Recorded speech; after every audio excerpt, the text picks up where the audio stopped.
بسم اللہ الرحمن الرحیم۔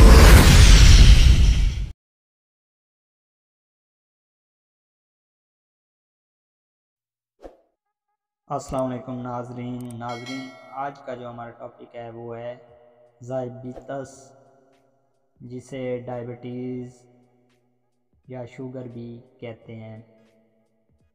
ذیابیطس شوگر عمر بھر رہنے والی بیماری ہے۔ اس کے دوران بلڈ شوگر لیول بڑھ جاتا ہے۔ اس بیماری کی وجوہات میں انسولین بہت کم بنتی ہے۔ انسولین پینکریاس سے پیدا ہونے والا ہارمون ہے جو کہ جسم میں شوگر کو کنٹرول کرتا ہے۔ ذیابیطس کو سمجھنے کے لیے غذا کے میٹابولزم کو سمجھنا ضروری ہے۔ غذا کے میٹابولزم سے شوگر بنتی ہے جس کو گلوکوز کہتے ہیں۔ یہ گلوکوز خون میں شامل ہو جاتا ہے اور انسانی جسم کے لیے ایندھن کا کام دیتا ہے۔ پینکریاس میں بننے والا ہارمون انسولین گلوکوز کو خون سے پٹھوں خلیات کے اندر لے جاتا ہے، جہاں پر یہ بطور ایندھن استعمال ہو کر انرجی پیدا کرتی ہے۔ اگر پینکریاس میں بہت کم مقدار میں انسولین پیدا ہو تو اس شخص کا بلڈ شوگر لیول زیادہ ہو جائے گا۔ موٹاپا اوبیسٹی ذیابیطس کے لیے بہت ہی اہم خطرہ ہو سکتا ہے۔ ذیابیطس کی وجہ سے ہونے والی پیچیدگیاں: نمبر 1 گردوں کی تکلیف، نمبر 2 اعصابی تکلیف، نمبر 3 عضلات کی کمزوری، نمبر 4 آنکھوں کی تکلیف، نمبر 5 دل کی تکلیف، نمبر 6 زخم کا ٹھیک ہونا،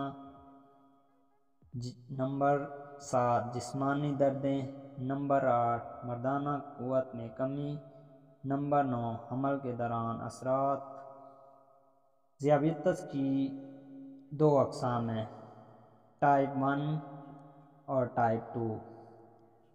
ٹائپ 1 ذیابیطس میں اکثر بچپن میں ہوتی ہے، جس میں انسولین بالکل نہیں بنتی ہے یا بہت کم مقدار میں بنتی ہے اور مریض کو زندگی بھر روزانہ انسولین کا ٹیکہ لگوانا پڑتا ہے۔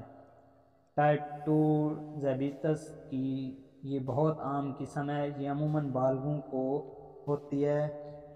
اس قسم کے ذیابیطس میں پینکریاس انسولین آہستہ آہستہ بہت کم مقدار میں پیدا کرتا ہے، یا پھر جسم انسولین کا اثر قبول نہیں کرتا، جس سے جسم میں بلڈ گلوکوز لیول زیادہ ہو جاتا ہے۔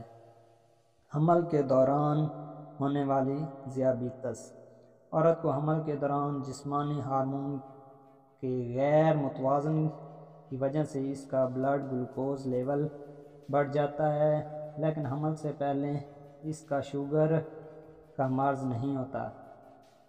بچہ کی پیدائش کے بعد اکثر عورتوں میں بلڈ گلوکوز لیول نارمل ہو جاتا ہے۔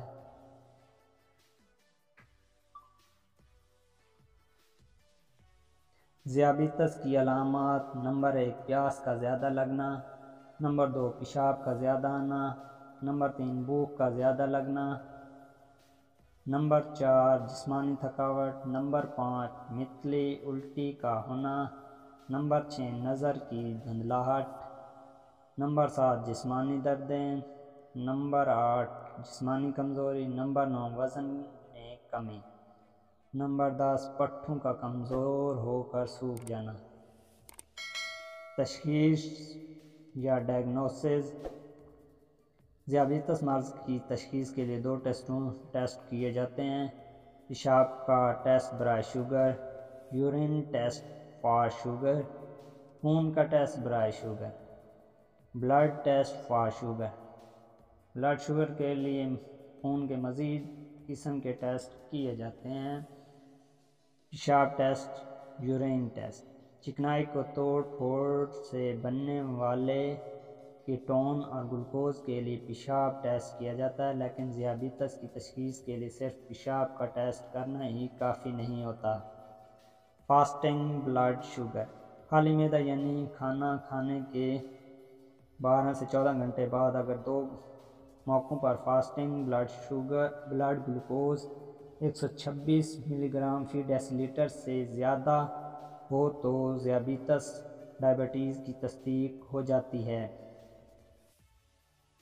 اگر فاسٹنگ بلڈ گلوکوز 80 سے 140 ملی گرام فی ڈیسی لیٹر ہو تو ایسے حالات کو پری ڈائبٹیز یا امپیئر فاسٹنگ گلوکوز کہتے ہیں۔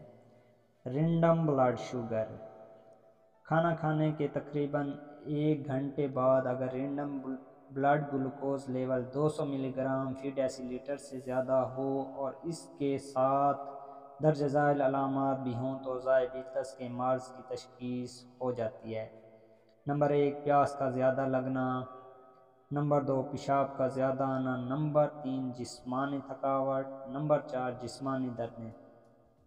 علاج یا ٹریٹمنٹ، ذیابیطس شوگر کا مستقل علاج نہیں ہے، البتہ شوگر سے ہونے والی پیچیدگیوں سے بچنے کے لیے ادویات، خوراک، احتیاطی سیر اور ورزش اہم کردار ادا کرتی ہیں۔ ذیابیطس کی روک تھام، علاج اور پیچیدگیوں کی روک تھام۔ اس بیماری سے بچاؤ، علاج اور اس کی پیچیدگیوں کی روک تھام کے بارے میں شعور اور احساس پیدا کرنے کے لیے خصوصی تعلیم دینا جاری رکھیں۔ نمبر 1، ان سب لوگوں کو احتیاطی تدابیر سے آگاہ کریں جن کے خاندان میں شوگر اور موٹاپا پایا جائے، کیونکہ موٹے افراد کو ذیابیطس لاحق ہونے کا خطرہ زیادہ ہوتا ہے، جو ریسرچ سے بھی ثابت ہوا ہے۔ نمبر 2، وہ شوگر کے مریض کو سمجھائیں کہ ایسی خوراک کھائیں جس میں چکنائی اور مٹھاس بہت کم ہو۔ نمبر 3، مٹھائیاں، چاکلیٹ، بہت میٹھے پھل اور مشروبات کے استعمال سے پرہیز کیا جائے۔ وہ شوگر کے تمام مریضوں کو غذائی چارٹ مہیا کرے اور سمجھائے کہ کون سی غذا ان کے لیے زیادہ مناسب ہے۔ نمبر 4، ذیابیطس کو کنٹرول کرنے کے سلسلے میں روزانہ سیر اور ہلکی پھلکی ورزش کی اہمیت بتائیں، کیونکہ ڈسپینسر کمیونٹی کے لوگوں کے رویے پر بہت اثر انداز ہو سکتے ہیں اور صحت کے باقاعدہ تعلیم کے ذریعے لوگوں کے طرز زندگی میں تبدیلی لا کر ان کی صحت کو بہتر کیا جا سکتا ہے۔ نمبر 5، مریضوں کو میڈیسن باقاعدہ استعمال کرنے کی اہمیت سے آگاہ کریں، کیونکہ ذیابیطس کا کوئی مستقل علاج نہیں ہے۔ MBBS ڈاکٹر اسپیشلسٹ کے نسخہ کے مطابق دوائیوں کی صحیح مقدار، خوراک اور احتیاطیں سمجھا دینی چاہیے۔ باقاعدگی سے چیک اپ کے لیے ذیابیطس والے مریضوں کی رہنمائی کریں تاکہ پیچیدگیوں کی تشخیص بروقت ہو جائے۔ شوگر کی وجہ سے آنکھ، گردے یا اعصابی دماغی پیچیدگی ہو جانے پر مریض کو بروقت اچھے ہسپتال میں ریفر کر دیا جائے۔ مریضوں کو نرم، ڈھیلے اور بغیر کیلوں کے آرام دہ جوتے پہننے کی اہمیت سے آگاہ کریں۔ شوگر کے مریض کے لیے پاؤں کی دیکھ بھال اور حفاظت بہت ضروری ہے۔ کئی مریضوں کے پاؤں پر زخم، انگلیاں ناکارہ اور گینگرین ہو جاتی ہے۔ ذیابیطس کے مریضوں کو سمجھایا جائے کہ ناخن بڑی احتیاط سے کاٹیں۔ پھل سبزی کاٹتے وقت چھری چاقو لگنے سے احتیاط کی جائے۔ ناظرین، اگر ویڈیو پسند آئی ہو تو لائک، کومنٹ اور ہمارے YouTube چینل کو سبسکرائب کر دیں اور بیل آئیکن کو پریس کر دیں تاکہ جو بھی نیو ویڈیو آئے اس کا نوٹیفیکیشن آپ تک پہنچ سکے۔ تو اپنا اور اپنے پیاروں کا خیال رکھیں۔ انشاءاللہ نیکسٹ ویڈیو میں آپ کے ساتھ ملاقات ہوگی۔ تب تک کے لیے اجازت دیجیے۔ اللہ حافظ۔